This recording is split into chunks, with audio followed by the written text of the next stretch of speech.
राधे राधे। जय माता दी। क्योंकि भैया नवरात्रि तो चल ही रहे हैं ना। आज नवरात्रि का छठा दिन हो गया। आज वैसाखी भी थी, तो वैसाखी की भी ढेर सारी शुभकामनाएं सबको।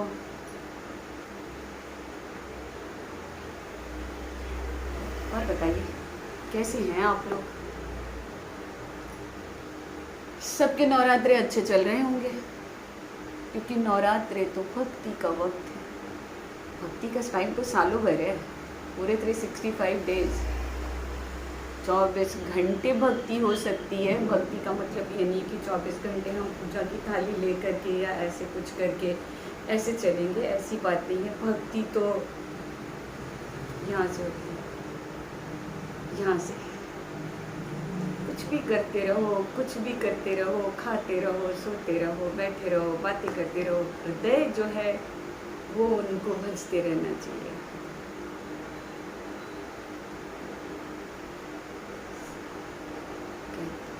श्वासों की माला पे सिमरा मैं तेरा नाम, बन जावा बंदा मैं तेरा, हे कृपा निधान।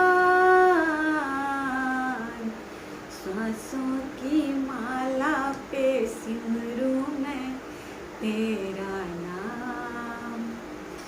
तो उनकी भक्ति करने के लिए हमें कहीं कोई स्थिर बैठकर भक्ति करने के लिए कुछ नहीं। चलते फिरते, घूमते घामते, खाते पीते, हर हाल में उन्हें भज सकते हैं। क्योंकि जिस तरीके से हमारी सांसें चलती हैं ना, हर उस सांस की लय पे हम सुन सकते हैं हमारी सांसों पे चलने वाले उनके नाम को। बहुत बार मुझे लगता है ना कि कहीं ऐसा तो नहीं कि मेरे अंदर बिहारी मेरे मौजूद ही नहीं है। तो मैं अपने हाथ अपने हृदय पे रखती हूँ और मैं उस माले के जाप को देखती हूँ जिस पे जाता रहता है राधे राधे राधे राधे राधे राधे राधे राधे राधे राधे। वो धड़कन के साथ ना, हर एक धड़कन के साथ स्वतः ही सुनाई देता है। बात सिर्फ शिद्दत की होती है, शिद्दत होनी चाहिए। वो शिद्दत है तो मिल ही जाते हैं। कल ऐसे ही रात मैं अपनी सारी पाठ सेवादारी सब कुछ करके आज ब्रह्म मुहूर्त में जब मैं अपने कार्य खत्म करने के बाद में सोने के लिए गई, अचानक मुझे श्रीमद् भागवत महापुराण के प्रथम खंड की कुछ कथाएं जो थी वो मुझे चलचित्र की माफिक मेरे दिमाग में चलने लगी। चलने के पीछे की वजह भी मुझे पता है कि बहुत बार अपना काम है, अपनी जॉब है, उस चीज़ को लेकर के आप जब अपने विचारों में चलते हैं तो जब आप ईश्वर से कनेक्टेड हो जाते हैं ना, जब आपकी भक्ति उस हिसाब से कनेक्ट होती है ना, तो आपके विचारों को परिभाषित वो स्वयं अंतर्मन में आपके करते हैं। ईश्वर आपको स्वयं जवाब देते हैं। ध्वनि आपके विचारों में ही आपको वो जवाब देते हैं। आप उन्हें समझ पाएंगे कि ये कुछ इशारे जो इंगित हो रहे हैं ये क्या है। ऐसे ही सोचते सोचते मैं सोने के लिए गई। तो मैंने आज संडे भी था, तो अपनी सेवादारी करने के बाद मैंने सोचा थोड़ा आराम कर लें। तो जड़ भरत जी की कथा मेरे दिमागों में दौड़नी शुरू हो गई कि जड़ भरत अपने पिछले जन्म में जो थे वो तभी एक ब्राह्मण परिवार में उनका जन्म हुआ था। उनके पिता ने उनके भाइयों को पढ़ा, उनके भाइयों ने पढ़ लिख कर अपना जो भी था अपने सेटल हो गए हुए थे। पर इनको लाख प्रयास करने के बाद भी इनके पिता इनको मंत्र हो गया, ये हो गया, वो चीज़ है। ब्राह्मण है तो ब्राह्मण अपने कर्मकांडी होते हैं, उनको नहीं करा पाए। इनको जैसे समझता था वैसे ही। फिर एक बार इनके माता पिता की भी मृत्यु हो गई। भाई जो थे वो इनको उस हिसाब से करते नहीं थे। इनको बहुत अलग तरीके से भाई जो थे मजदूर की माफी, कभी ये कर लो, कभी वो कर लो, रूखा सूखा ये वो सब करते। जड़ भरत जो थे, जब ये जंगलों में और ये तो इनके इस जन्म की कथा है, इसके पूर्व जन्म की ये कथा मैं बता रही हूँ कि वो अपने घर से निकल करके तपस्वी थे, तपस्वी की तरह वानप्रस्थ आश्रम में जब वो अपने थे अपनी तपस्याओं में, उसी वक्त उन्होंने देखा कि एक सिंह से बचने के लिए एक हरिणी जो थी वो अपनी जान बचाने के लिए नदी में छलांग लगा देती है, और उस वक्त वो हिरणी जो थी वो गर्भवती थी। वो उसको बचा के ले आते हैं पानी से निकाल करके। वो हिरणी जो थी वो अपने बच्चे को जन्म देती है और उसके बाद वो मृत्यु को प्राप्त हो जाती है। अब जब वो मृत्यु को प्राप्त हो जाती है तो वो छोटा सा जो हिरण का बच्चा है उसको अब इनको इच्छा नहीं हुई, कहाँ छोड़ते, पशु खा जाते हैं। जो जिस सिंह की वजह से, जिस व्याघ्र की वजह से वो उसकी माता ने अपनी जान बचाने के लिए नदी में छलांग मारे थे, वही उस बच्चे को खा जाएगा। तो एक अबोध छोटा सा बच्चा बेजुबान, उसे उन्होंने अपने पास रख लिया, उसका लालन पालन। अब क्या था कि अब इनकी जो पूर्णतः ये अपना वक्त जो भगवान की भक्ति में लगाते थे, अब इनका समय जो था वो बढ़ने लगा। और अब देखिए, अब मुझे याद आ रहा है कि ये कथा जो थी वो मेरे समक्ष क्यों लाई गई मेरे विचारों में, कि मैं ना जब अपने विश्राम के लिए जब मैं लेटी थी तो मेरे मन में आ रहा था कि एक ना छोटा सा पवेलियन जो है वो डॉगी, उसको ले आती हूँ खरीद करके और उसको पालती हूँ। बड़ा अच्छा लगेगा, क्योंकि वो फरी फरी होते हैं, अच्छे लगते हैं। या तो वो हो गया, या वो जो वोडाफोन वाला वो जो आता है डॉगी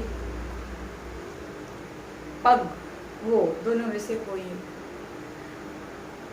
उसी यही सोच रही थी मैं कि अगर मैं उसको लाऊं, मैं उसको रखूंगी तो मैं उसको ऐसे करूंगी, उसके साथ खेलने में बड़ा मजा आएगा। उसी वक्त मेरे अंतर मन में मेरे सामने इन विचारों को रखा गया कि आज तू भक्ति में जहाँ पहुँच गई हुई है, या जो तू कर रही है, जिस तरीके की सेवा, तो क्या तू जड़ भरत वाली जिंदगी चाहती है? क्योंकि उस हिरण को पालने और उसके चक्कर में जड़ भरत जो थे अपने उस पिछले जन्म, उस जन्म में उन्होंने धीरे धीरे करके ईश्वर की तरफ से उनकी भक्ति जो थी वो घटती चली गई। अब ईश्वर की भक्ति तो वो कर रहे थे, लेकिन वो हिस्सा बट गया। अब उनको कहाँ है वो हिरण का बच्चा, कहाँ है, उसने खाया कि नहीं खाया, वो कहीं बाहर तो नहीं चला गया, उसे किसी जानवर ने नहीं। अब वो तो जानवर, वो जंगल का वासी, अब वो खेलते जंगल की तरफ निकल जाता था, उसको आने में लेट हो जाता था, तो ये एक माता का भाव इनके अंदर उस वक्त प्रकट हो जाता था, बेचैन हो जाते थे, ईश्वर से प्रार्थना लगाने लगते थे कि मेरे बच्चे को सकुशल वापस लेकर आइए, सकुशल वापस ले आइए, मेरा बच्चा ठीक तो है। करते समय निकलता गया, मनुष्य को वृद्धावस्था आनी ही आनी। अब उनका वो वक्त भी आने लगा, और उसी बीच में जो था वो 1 हफ्ते के लिए वो हिरण का बच्चा गायब हो गया। अब वो जो गायब हो गया और ये खाट पे थे, ये अपनी सेवादारी नहीं कर पा रहे थे, कुछ नहीं कर पा रहे थे, बस हरि से जो थे ये अपने बालक उस हिरण के बच्चे के लिए ही से गुहार लगाने में लगे पड़े हुए हैं। अब जो था वो अचानक 8 दिन के बाद हिरण का बच्चा जो है वो आ गया इनके पास, आकर के इनको इनके पीठ में अपने सिंग से प्रेम से ऐसे ऐसे मुंडी करता था, तो इनको खुजली मटाता था, गुदगुदी करता था। अब इनके अंदर एक अलग चीज उत्पन्न होने लगी कि अगर मैं चला गया मोह, अगर मैं चला गया तो इस बच्चे का क्या होगा, ये कैसे रहेगा, कौन इसकी देख रेख करेगा, इसे तो जंगली जानवर मार कर खा जाएंगे, ये तो सिंह व्याघ्र का निवाला हो जाएगा, इसे गीदड़ सुअर नोच डालेंगे, भालू उठा ले जा सकता है। ऐसी ऐसी चीज़ें अब इनके पूरे मन मस्तिष्क हृदय पर कब्जा जमा लिया। कहते हैं ये जो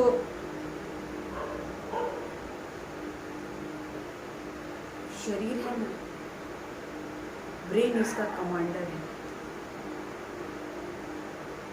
लेकिन हृदय जो है ना, आपकी जीवात्मा, वो इसके संचालन का काम करती है। जब हृदय की इच्छा होती है कि मुझे भूख लगी है, तो वो दिमाग तक जाता है और वो आपके मुख तक आता है। हृदय की इच्छा होती है कि मुझे उस दृश्य को देखना है, तो वो ये बात ब्रेन तक पहुंचाती है, और फिर ब्रेन जो है उसे आपकी आँख तक उसको लेकर आता है कि देखना है। तो अब तो इनके ऊपर वो हिरण का मोह हावी हो गया। अब उसका परिणाम ये हुआ कि जब इनके प्राण निकले तो उस हिरण में फंस कर ही निकले। उसके बाद जब इनको दोबारा जन्म मिला तो ये हिरण स्वरूप में आए, ये हिरण के स्वरूप में आए। अब हिरण के स्वरूप में जब ये आए तो इनको कहीं ना कहीं उस चीज का जो था वो थोड़ा सा बोध चैतन्य था अपने पूर्व जन्म का। तो ये वन में होकर के भी ये सबसे अलग कट-थट करके रहते थे, और करते करते थोड़े वक्त के बाद जो था एकांतवास की जिंदगी इन्होंने हिरण के स्वरूप में अपना व्यतीत किया, और फिर उसके बाद उनको उस योनि से मुक्ति मिली। तो फिर ये उस ब्राह्मण परिवार में आए। ब्राह्मण परिवार में आए तो इनको याद था, अपने पिछले जन्म की घटित हुई चीजें इनको याद थी, और उस याद रहने की वजह से उस ब्राह्मण परिवार में आकर के भी ये जड़ सब कुछ जानते हुए भी ये ऐसा बर्ताव करते थे कि मुझे कुछ नहीं समझता है, कुछ नहीं, कहते ना जड़ हो गया, इसको तो कितना पत्थर पे पानी डालते रहो कोई असर नहीं होता है। तो उसी तरीके से हो गया। तो ये विचार और ये कथा मुझे पुनः स्मृति में लाई गई, क्योंकि मैं एक जीव को अपने तक पाल करके और उसके मोह में फंसने के चक्कर में पड़ने जा रही थी। कह लीजिए, या मैं प्लानिंग कर रही थी कि मैं लेके आती हूँ, उसको पालूंगी, उसको ये करूँगी, और मैं भूल गई कि मैं दिन भर मुझे ऑफिस भी, अपना काम भी, सारी चीज़ें करते हुए घर में ताला बंद करके मैं जाऊँ या ऐसे करूँ, ऐसा तो ईश्वर आपके ना नेत्र चक्षु तो खोलते हैं, आपके ज्ञान चक्षु भी खोलते हैं कि तुम कहाँ पे गलत हो रहे हो, क्या करने जा रहे हो, ये तुम्हें कहाँ बाधा पहुँचाएगा, कहाँ तुम्हारे मैराथन में तुम्हें ये रोक देगा। तुम खुद के लिए स्वयं से बेड़ियाँ उत्पन्न कर रहे हो, माया का जंजाल तुम खुद खड़ा कर रहे हो, तो संभल जाओ। ईश्वर यही कहते कि मेरा काम है तुम्हें आगाह करना, और चौराहे पर मैं हाथ छोड़ देता हूँ, वहाँ से डिसीजन तुम्हारा है। तो मुझे तुरंत ये बात समझ में आ गई कि यार बिहारी, इसी वजह से मुझे आज जड़ भरत जी की कथा की पुनः स्मृति कराएं कि वो हिरण के मुंह में फंस करके हिरण में ही उत्पन्न हुए वापस। तो तुम्हारी गति वही हो जाएगी, जैसे चल रहे हो उस हिसाब से चलो। तो ये मेरी खुद की थी।